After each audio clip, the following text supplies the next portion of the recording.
बहुत से स्टूडेंट्स की तरफ से ये रिक्वेस्ट आई है कि एमसीक्यूज़ के आंसर्स तो उनको मिल जाते हैं, लेकिन काफ़ी कन्फ्यूजन होती है उन आंसर्स को अंडरस्टैंड करने में। तो उन आंसर्स की एक्सप्लेनेशन भी दी जाए, तो ये सीरीज़ आपके लिए है, जिसके अंदर आपको ना सिर्फ सॉल्व एमसीक्यूज़ करवाए जा रहे हैं बल्कि इजी एक्सप्लेनेशन दी जा रही है, ताकि उन आंसर्स को आप इजीली अंडरस्टैंड कर सकें। और आज के इस ट्यूटोरियल के अंदर आपको FIN 622 कॉर्पोरेट फाइनेंस के मिड टर्म की प्रिपरेशन के लिए सॉल्व एमसीक्यूज़ करवाए जा रहे हैं इजी एक्सप्लेनेशन के साथ। तो शुरू करते हैं आज के इस ट्यूटोरियल को। सबसे पहले एक corporate finance mainly deals with.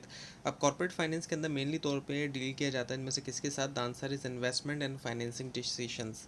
जो इन्वेस्टमेंट और फाइनेंसिंग डिसीशंस होते हैं उनके साथ। तो corporate financing focuses on how firms raise funds and how they invest those funds to maximise value. यानी कि कॉर्पोरेट फाइनेंस में ये फोकस है कि कैसे फर्म्स जो है वो फंड्स हासिल करती हैं और किस तरीके से उनको इन्वेस्ट करती हैं ताकि मैक्सिमाइज़ किया जा सके वैल्यू को। So financial statement include a financial statement, जो इनमें क्या शामिल है? तमाम जितने भी स्टेटमेंट हो गए, इनकम स्टेटमेंट, बैलेंस शीट और कैश फ्लो। सो इसके अंदर फाइनेंशियल स्टेटमेंट में income balance sheet, income statement और कैश फ्लो ये तमाम आते हैं, और ये तमाम जो मिल के शो करते हैं फाइनेंशियल परफॉर्मेंस। ना बैलेंस शीट शोज, अब बैलेंस शीट क्या शो करती है? एसेट्स और लाइबिलिटीज़ को। सो बैलेंस शीट में एसेट जो है वो बराबर होता है लाइबिलिटीज़ और इक्विटी के, और एक स्पेसिफिक टाइम के ऊपर, एक ख़ास वक्त के ऊपर। Now income statement shows, income statement से हमें प्रॉफिट या लॉस पता चलता है। सो ये शो करता है रेवेन्यू और एक्सपेंसेस डिटरमाइन करने के लिए नेट प्रॉफिट या नेट लॉस एक पीरियड के ऊपर, कि एक खास पीरियड में हमारा कितना प्रॉफिट है या कितना लॉस है हमारा। ना कैश फ्लो स्टेटमेंट शोज, अब कैश फ्लो स्टेटमेंट क्या शो करता है? Cash inflow, cash outflow. ना ये करता क्या है? ये ट्रैक करता है एक्चुअल कैश मूवमेंट जो है ऑपरेटिंग, इन्वेस्टिंग और फाइनेंसिंग एक्टिविटीज़ में, क्या कैश की क्या मूवमेंट है ऑपरेटिंग एक्टिविटीज़ में, इन्वेस्टिंग और फाइनेंसिंग एक्टिविटीज़ में है। Now time value of money means, अब टाइम वैल्यू ऑफ मनी का क्या मतलब है? So money today is more valuable than future. आज जो पैसा हमारे पास जितना भी है वो उसकी ज़्यादा वैल्यू है फ्यूचर के मुकाबले में, क्योंकि जो महंगाई बढ़ती है तो क्या होता है कि वैल्यू पैसे की कम हो जाती है। So money today is more valuable because it can be invested to earn returns. और ये भी एक चीज़ है कि उसको इन्वेस्ट करते हुए हम रिटर्न्स भी हासिल कर सकते हैं। Now future value formula is based on, अब फ्यूचर वैल्यू फार्मूला बेस करता है किसके ऊपर? कंपाउंडिंग के ऊपर। So compounding calculates how money grows over time with interest. ये कैलकुलेट करता है कि कैसे पैसा जो है वो ग्रो होता है वक्त के साथ, इंटरेस्ट के वक्त के साथ, पैसे के साथ। अब ये कि future present value means, present value का क्या मतलब है? Current worth of future cash. Future का जो कैश है उसकी करंट वर्थ कितनी है? So it calculates today's value of future cash flows using discounting. और ये किया जाता है डिस्काउंटिंग का इस्तेमाल करते हुए। Now discounting is use to, discounting के जरिए क्या किया जाता है? प्रेजेंट वैल्यू फाइंड की जाती है। ये कन्वर्ट करता है फ्यूचर मनी को आज की वैल्यू के अंदर। Now higher interest rate means, अब हायर इंटरेस्ट रेट का मतलब क्या होता है? Lower present value. So higher interest rate reduce करता है प्रेजेंट वैल्यू, क्योंकि फ्यूचर कैश डिस्काउंट किया जाता है ज़्यादा हैविली। DCF मीन्स, अब DCF का मतलब क्या है? Discounted cash flow. सो ये इवेल्यूएट करता है एस्टिमेट इन्वेस्टमेंट वैल्यू, जो कि बेस करती है डिस्काउंटेड फ्यूचर कैश फ्लोज के ऊपर। ना इफेक्टिव एनुअल रेट जो है कंसिडर करता है इनमें से क्या? कंपाउंडिंग को। सो ये रिफ्लेक्ट करता है एनुअल रिटर्न, जिसमें कंपाउंडिंग इफेक्ट्स भी शामिल हैं। नाउ कंपाउंडिंग इंक्रीजेज, कंपाउंडिंग क्या बढ़ाता है? फ्यूचर वैल्यू को। So compounding grows money over time by earning interest and interest. Compounding के जरिए क्या होता है कि पैसा इस तरीके से बढ़ रहा है कि इंटरेस्ट पे भी इंटरेस्ट चार्ज हो रहा है। Now discount rate is, discount rate क्या है? रिक्वायर्ड रिटर्न है। सो ये जो है मिनिमम रिटर्न जो कि इन्वेस्टर एक्सपेक्ट करते हैं इन्वेस्टिंग के लिए। So higher discount rate reduce करता है इनमें से क्या? प्रेजेंट वैल्यू को। So higher discount rate lowest present value of future cash flow. Higher discount rate कम कर देता है जो प्रेजेंट वैल्यू होती है फ्यूचर कैश फ्लोज की। अब ये कि bond is a bond is, bond इनमें से क्या है? वो है डेट इंस्ट्रूमेंट।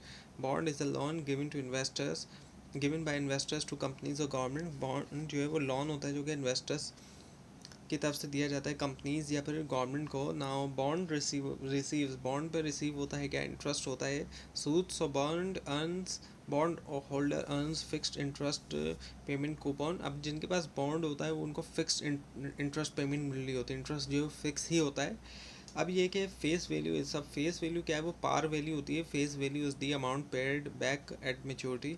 ये वो अमाउंट होता है जो कि वापस पे किया जाता है मेच्योरिटी के ऊपर। ना कूपन रेट इज, अब कूपन रेट क्या है? Interest rate on bond, bond के ऊपर जो इंटरेस्ट रेट है वो कूपन रेट है। So it is the fix interest rate paid on a bond, और ये फिक्स होता है। Now bond price is inversely relate to, bond price inversely तौर पर रिलेट करती है किसके साथ, इंटरेस्ट रेट के साथ। When interest rate rises bond prices falls and vice versa, जब इंटरेस्ट रेट बढ़ता है बॉन्ड प्राइस जो है वो गिर जाती है। नाउ टर्म स्ट्रक्चर शोज, अब टर्म स्ट्रक्चर शो करता है कि इंटरेस्ट रेट जो है वक्त के साथ ये शो करता है कि कैसे इंटरेस्ट रेट चेंज होता है डिफरेंट मेच्योरिटीज़ के साथ। नाउ यील्ड कर्व शोज, अब यील्ड कर्व क्या शो करता है, इंटरेस्ट रेट जो है मेच्योरिटी के मुकाबले में graphically represent interest rate across time period, ये ग्राफ के साथ दिखाता है हमें इंटरेस्ट रेट मुख्तलिफ टाइम पीरियड्स में। Now upward sloping curve means, upward sloping curve का मतलब क्या है कि फ्यूचर रेट जो वो हायर है, ये इंडिकेट करता है कि higher expected future interest rate को। Now common stock represent, common stock क्या रिप्रेजेंट कर रहा है, ओनरशिप को, इनके जो कॉमन स्टॉक वाला शेयर है। सो स्टॉक होल्डर ऐसे जो है वो क्या होते हैं, ओनर होते हैं कंपनी के। डिविडेंड इज, डिविडेंड इनमें से क्या है, वो प्रॉफिट डिस्ट्रीब्यूशन है, प्रॉफिट जो दिया जाता है। So dividend is profit share with share holder, share holder के साथ जो प्रॉफिट शेयर किया जा रहा है वो डिविडेंड होता है। Now stock value depends on, stock की वैल्यू डिपेंड करती है किसके ऊपर, फ्यूचर में जो मिलने वाला डिविडेंड है। So it based on expected future cash flow, expected जब फ्यूचर कैश फ्लो यानी कि जो एक्सपेक्टेड फ्यूचर डिविडेंड है वो। Now growth rate affect, growth rate affect करता है इनमें से किसको, स्टॉक वैल्यू को। So higher growth rate, higher growth increases expected future dividend and stock prices. So higher growth rate बढ़ाता है एक्सपेक्टेड फ्यूचर डिविडेंड और स्टॉक प्राइस को। Now capital budgeting is, capital budgeting इनमें से क्या है, वो है long term investment decision. So it involves decisions about long term project like machinery और एक्सपेंशन, इसमें जो भी डिसीजंस होते हैं लॉन्ग टर्म प्रोजेक्ट के बारे में जैसे कि मशीनरी या एक्सपेंशन है।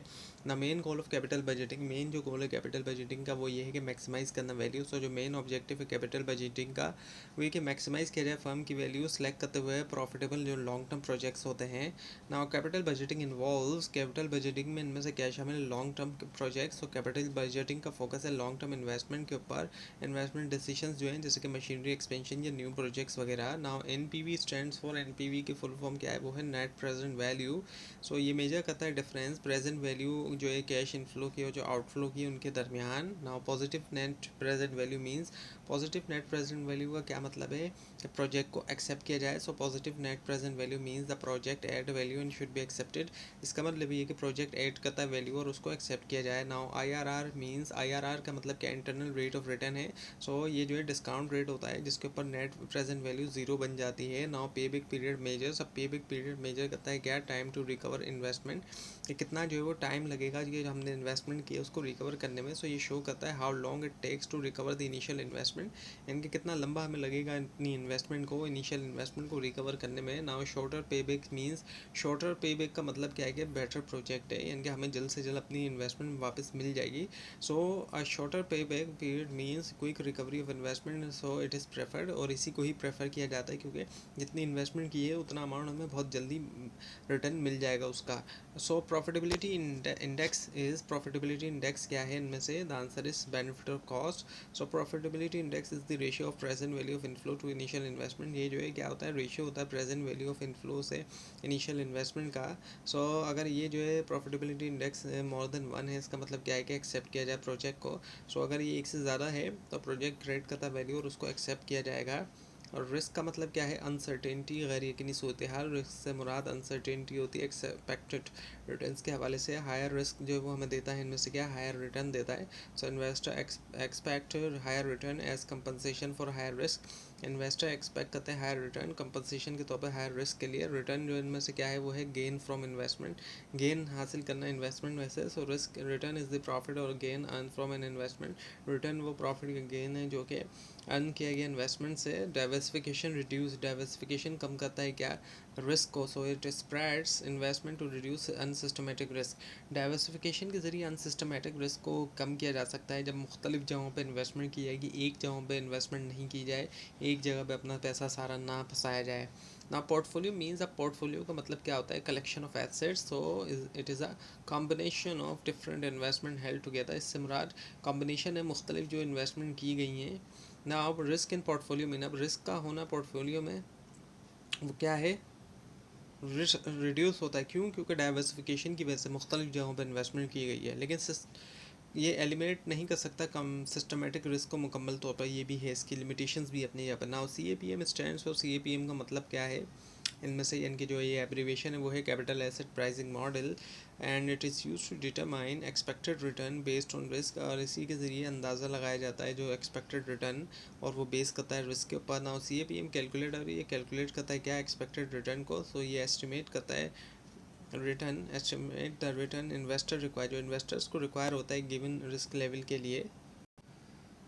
Now SML shows relation between, SML show करता है रिलेशन इनमें से किसके दरमियान, रिस्क और रिटर्न के दरमियान। सो security market line shows relationship between systematic risk and expected return. Security market line जो ये शो करता है रिलेशनशिप जो है सिस्टमैटिक रिस्क के दरमियान और एक्सपेक्टेड रिटर्न के दरमियान। नाउ WACC मीन्स, अब WACC का मतलब इनमें से क्या है, वो है weighted average cost of capital. So weighted average cost of capital is the average cost of financing using debt and equity. अब ये एक एवरेज कॉस्ट निकाली जाती है फाइनेंसिंग की डेट का इस्तेमाल करते हुए और जो इक्विटी है उसका इस्तेमाल भी करते हुए। ना कॉस्ट ऑफ कैपिटल इज, अब कॉस्ट ऑफ कैपिटल इनमें से क्या है, वो है required return. So it is the minimum return required by investors. इससे मुराद मिनिमम रिटर्न है जो इन्वेस्टर्स को रिक्वायर्ड होता है। Now higher debt increases, higher debt बढ़ाता है इनमें से क्या है, वो बढ़ाता है रिस्क को। So more debt increases financial risk due to fix interest obligation. ज़्यादा डेट बढ़ाता है फाइनेंशियल रिस्क जो है फिक्स इंटरेस्ट ऑब्लिगेशन की वजह से। Now Modigliani and Miller theory relates to, अब जो मॉडिग्लियानी मिलर थ्योरी है वो रिलेट करती है इनमें से किसके साथ, कैपिटल स्ट्रक्चर के साथ। So Modigliani Miller theory explain the relationship between capital structure and firm value. Modigliani Miller theory explain करती है जो ताल्लुक है कैपिटल स्ट्रक्चर के दरमियान और फर्म वैल्यू के दरमियान। Now corporate finance mainly deals with, अब कॉर्पोरेट फाइनेंस मेनली तो पे डील करती है इनमें से किसके साथ, इन्वेस्टमेंट और जो फाइनेंसिंग डिसीजंस हैं। So corporate finance focuses on how firm raise funds and how they invest those funds to maximise value. So corporate finance focus करती है कि कैसे फर्म फंड्स को रेज करती है और कैसे इन्वेस्ट करती है ताकि मैक्सिमाइज करे वैल्यू को। तो ये था आज का लेसन, आज का ट्यूटोरियल। आपको अगर इस बारे में कोई क्वेश्चन है और ख़ासतौर पर इसमें कोई मिस्टेक दिखाई दे ज़रूर हाईलाइट कीजिए। और इस पूरी सीरीज़ को देखने के लिए और मिड टर्म और फाइनल टर्म एग्ज़ाम्स की प्रिपरेशन के लिए, कंप्लीट प्रिपरेशन के लिए, एक तरफ तो ये सीरीज़ अपलोड की जा रही है और दूसरी तरफ ये पूरे कोर्सेज़ की जो है वो कंप्लीट डिटेल, सॉरी जो कंप्लीट प्रिपरेशन है वो अपलोड की जा रही है। तो उस प्रिपरेशन के लिए इस चैनल को सब्सक्राइब कीजिए, बेल आइकन के ऊपर क्लिक कीजिए। Thanks for watching this video and best of luck for your exams.